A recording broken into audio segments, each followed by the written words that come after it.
Well, Susie, it's an absolute honor to speak with you today. Believe it or not, when I graduated from college and first entered the workforce, I had read your book, the money book for the young, fabulous, and broke. And I wouldn't say I was fabulous, but I was definitely young and broke. I had Mm. tens of thousands of dollars in student loan debt at the time, coming from an immigrant family, and was struggling to balance saving and becoming debt free. And that experience that so many new entrants to the workplace face is one of the reasons I was motivated to work on what I work on today. And I believe you had a Aw. very similar experience after college. I know you wanted to start your own business. Can you tell me a bit more about it?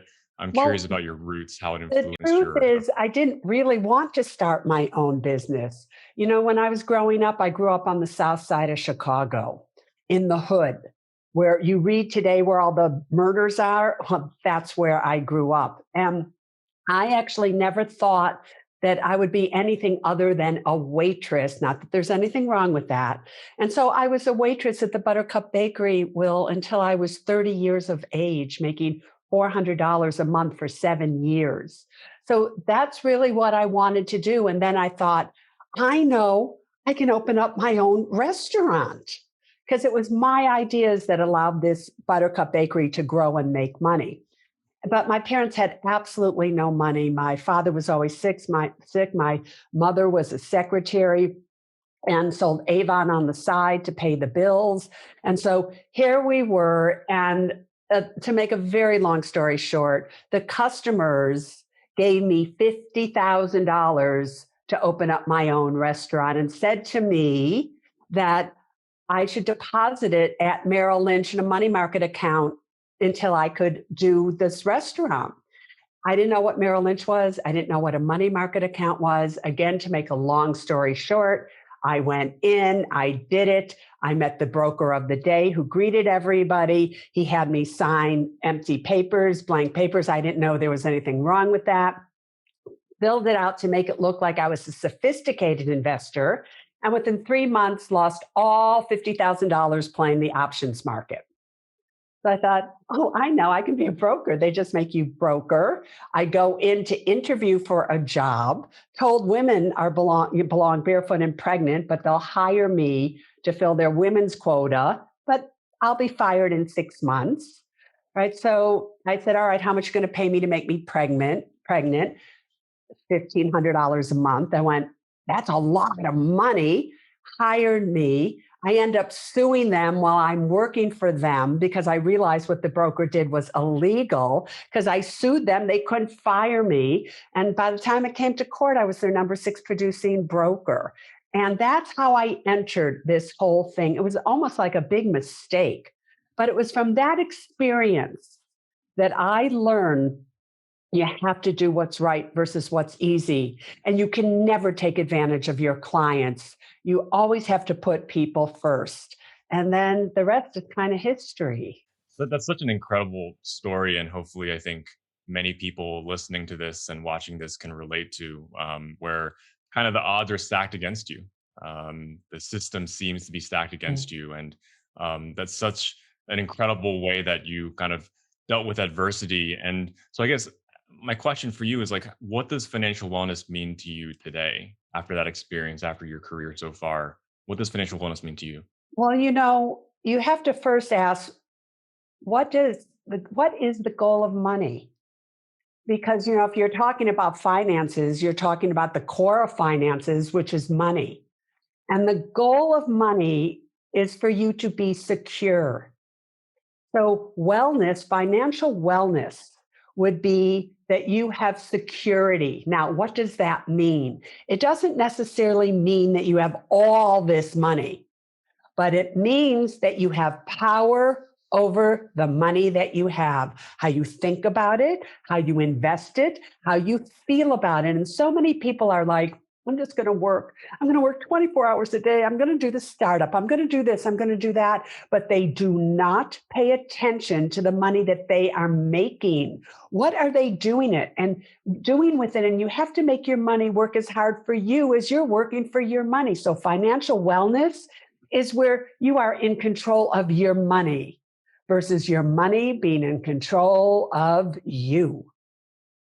Yeah, and so much of that it sounds like is also figuring out what money means to you. I mean, the money is a means to an end rather than the end itself. And I think for so many people, understanding also their relationship with their money seems to be such an important thing as well. So that makes a ton of sense. But you know something, Will, you have to again understand that money is a physical manifestation of who you are, because money Hmm. by itself can't do anything without you. So if your money is a financial chaotic mess, that means you are a chaotic mess because your self worth equals your net worth. So you can't ever divide the two. You can't put your money over here and who you are over here. You are one. You have to have both of your feet in one boat going the same place. Your professional life, your personal life, your financial, all of it has to be one. Yeah. And especially with the events of the past year and still ongoing, I know a lot of people are struggling with their money, and so much of money is tied up in their mental health as well. And so, what advice would you give people who are maybe facing challenging situations and it's so easy to kind of avoid it, right? But as you said, you don't want the money to control you. So, what advice do you give to people when they're facing these situations, maybe very stressed out and very anxious? Yeah. What advice would you give? You know, there are three internal obstacles to wealth: fear, shame, and anger. So let's talk about the biggest one right now that this last year created: fear. Everybody is afraid. You're not ashamed anymore not to have money or to be struggling because everybody is having trouble and struggling with money. You know, anger, all right, you could be angry about what's happened, but you know, it's just is what it is, and there's not a lot one can do about it. But fear, you're afraid. You don't know what to do, and there's only one way to conquer fear, and that is through action. Hey, you can't pay your bills, pick up the phone and let your lenders know. You can't do this, you can't do that. Just face it. I always say you have to face it to erase it. And when you're not opening your bills, you're not making those calls, you're just dwelling in fear. You're rendering yourself powerless. And when you are rendering yourself powerless, you are then repelling people because you know power attracts people, powerlessness repels people. People control money. It's people that give you a pay raise, a job promotion, whatever it may be. So when you are powerless, you repel people. What makes you powerless? When you're afraid. So you repel people, you repel money. When you're powerful, you have faced everything, even if you don't have money, but you have power over that, then you attract people and then you attract money. I want to switch gears a little bit, go back to my experiences and ask you a few questions about kind of my post grad experience where I graduated and there was nobody to tell me. My parents, like I said before, immigrant families, no guide for personal finances other than your book, honestly. And I got all these things from my employer. I mean, there's this health insurance, I have a retirement plan with a match, but I had $0 in my bank account. I was tens of thousands of dollars in student debt and just had no idea where to start. And so my initial reaction was to put my head in the sand like an ostrich and do nothing. But then I kind of emerged and faced those fears like we were just talking about. But there's an interesting question that's emerged recently of what is the role of the employer, especially after Mhm. 2020 and 2021? What is the role of the employer in supporting employees' financial well-being? Why do Oh, you think it's the responsibility? oh my God. Well, first of all, let's look at the employer and why they hire employees. They hire employees so their company, their own company, can thrive, so that the company itself can make money. And for the company to be able to make money, you need employees that are very powerful in life. They're powerful with what's going on because if they're sitting there at their desk, and when they used to go to a desk, but that's besides the point, and they're sitting there and they're thinking about, oh my God, I have credit card debt. I'm one paycheck really away from bankruptcy. I've taken all this money that the employer has paid me, and now I'm in trouble with it because I've given it to this person or I've done this. And now they're not in their bodies, they don't make a good employee. If they don't make a good employee, you're losing money, whether you know it or not, because they're representing you and your business. There was a major company with 19,000 employees, Gulfstream, and they hired me. And I gave one talk, and they had more people sign up for their health savings account, their Roth 401k plans, everything, than they did in 6 years of the human resource people giving talk. Why? Because they trusted me because I had nothing to gain. So an employer always has to make sure that they're doing what's best for the employee, but they present it in such a way that the employee trusts the people that are telling them what to do, because it's very confusing, as you know, Will. Do you do an HSA, or do you do a PPO? Do you do a Roth retirement account, or do you do a Roth 401k or a traditional 401k? Do you do deferred comp? Not. How much life insurance? What should you?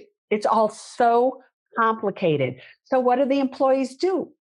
Joe or Jane ask their other friends that are there, and they all are making the exact same mistakes. So the employer has a responsibility of really bringing forth an unbiased outside person, really, who has nothing to gain by what they're telling the employees to do, which is why so many corporations bring me in, because I'll tell you, I don't like what your corporation is doing here. We need to change that. I tell them. And so the employer has a big responsibility for providing things to their employee that can help them, which is why one of the projects that I'm working on is an emergency savings account within an employer that would match the contribution. There's so many things that I feel like needs to be done within a corporation, which you're doing, Will, in your own right. Yeah, I couldn't agree more with everything that you said. Both the availability of that advice, but also the unbiased advice, trusting somebody to tell them what's right for them, the advice that they would give their own loved ones, and hopefully try to avoid the same situation that happened to you when you first put that money in that brokerage accounts for options Right. trading. You got that But right. also the need to have guidance, not just saying, hey, here's a big list of benefits and retirement accounts and pre-tax accounts, and expecting that people know how to do it. This isn't taught in our educational system today. Yeah. So I think the employer is a very natural fit for this to happen. On the topic of the emergency funds, what is the role of an emergency fund? How should we be thinking about it? Because if you Google it, I mean, there's so much content out there about you need 3 months, you need 6 months, you need 9 months. What do Yeah. you use it for? Where do you keep it? I mean, who should we listen to? How should we be thinking about it as part of our complete plan? Listen to me. Listen to me. Because forever I've been saying you need an 8-month emergency fund. And people would say, oh, please, you don't need 8 months. You need 3 months. You need 6 months. Really, people? Can you just look back at the past 10 months, almost the past year? And since you've been out of work, since the pandemic hit, do you really think 3 months got you to where you needed to go? The thousands of emails that I'm getting now that say, Susie, the reason that I made it through is because I did what you told me to do. I had an 8-month emergency fund. And by the way, I've now raised it to 12 months. That's great to hear. And I think the employer has such a great role. And from the conversations that we've been having with employers and HR leaders, this has certainly become top of mind after the events that we're currently still going through. Yeah. And it's both savings contributions through your company, and as well as I think a deep understanding that it is a responsibility, and a lot of progressive HR leaders are thinking about it in this way as well, supporting employees holistically, providing that unbiased guidance, and whether it be through matching contributions through emergency savings, or I'm sure you saw the recent legislation that extended the tax-free employer contributions for student loans, which is great. And and I think a recognition. We were talking to one employer who corroborated the TransUnion survey they've been doing, that almost half of U.S. households have been their income impacted by COVID-19, which Oh is my just God, mind totally. blowing. Totally. Do you know that over 60% of the people in the United States have less than $400 in savings? If they even have that now, that was before the pandemic.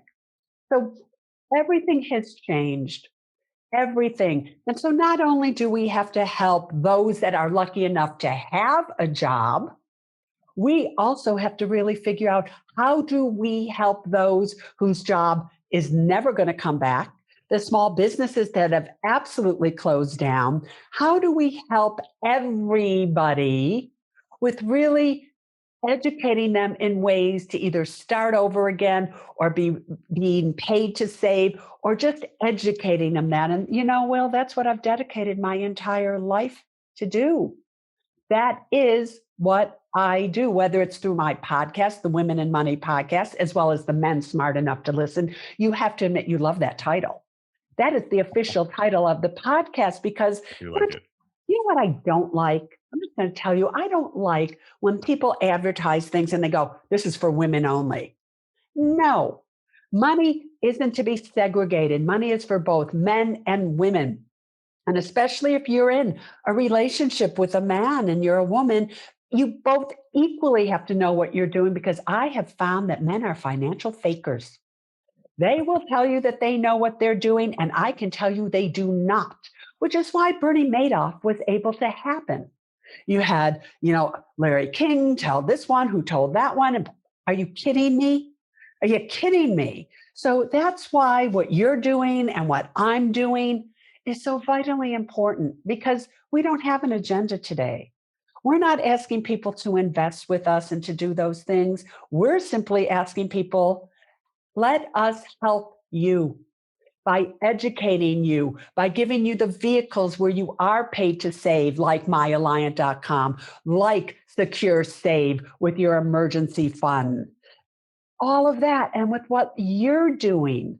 So, financial education is so important, but it's got to be presented in such a way that the employee thrives off of listening to it. They don't look at it and they just go, all right, another thing. All right. No, they've got to engage. Totally agree.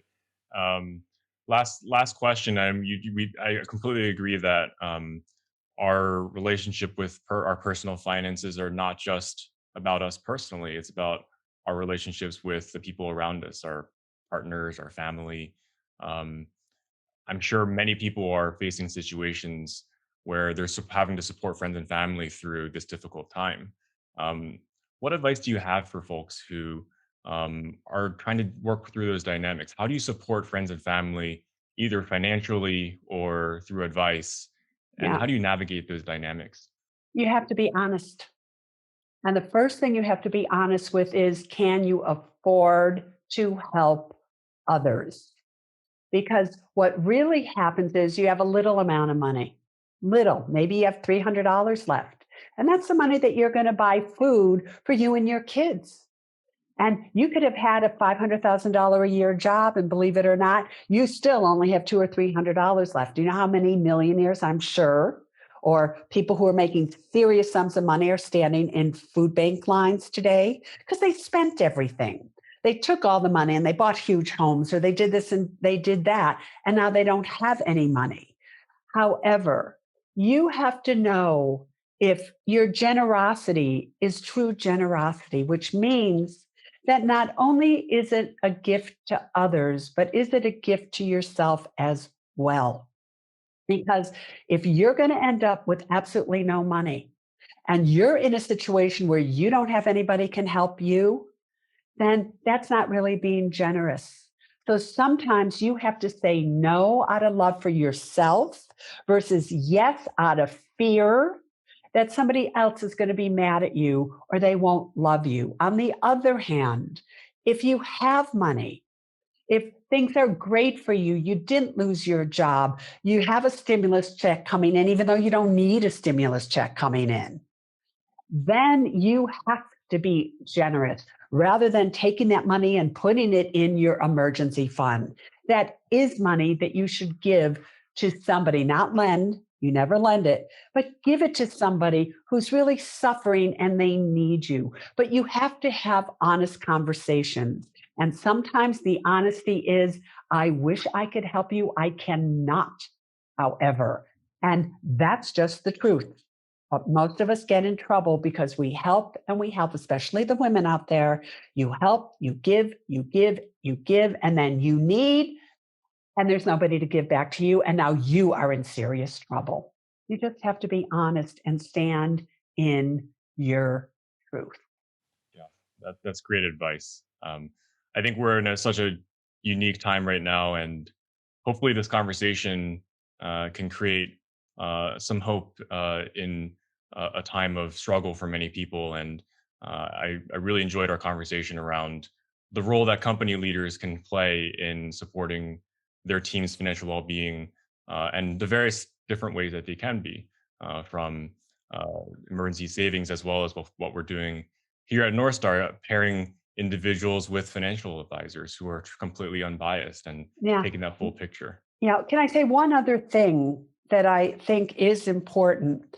Many people, to no fault of their own, lost their jobs. And because they lost their jobs, they weren't able to pay their bills.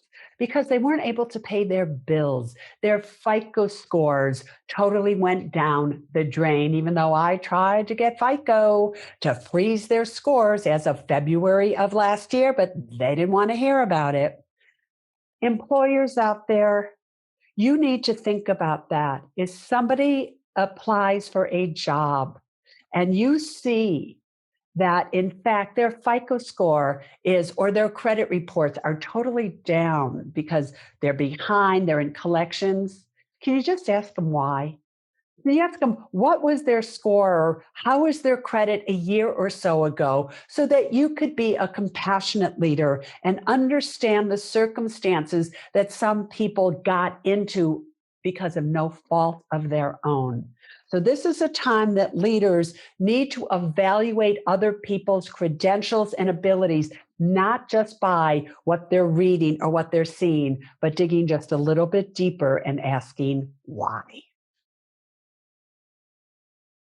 Thank you for saying that. I think we're in a unprecedented time, and Yes. what we need now is a bit of empathy. And like you said, it's nobody's fault individually; we're all in this together. So, um, thank you again for taking the time and imparting your wisdom for all of us. Mm. Thanks, Will. And let's do something together, boyfriend. I'd love to. I'd love to. Let's chat some more after this. All right.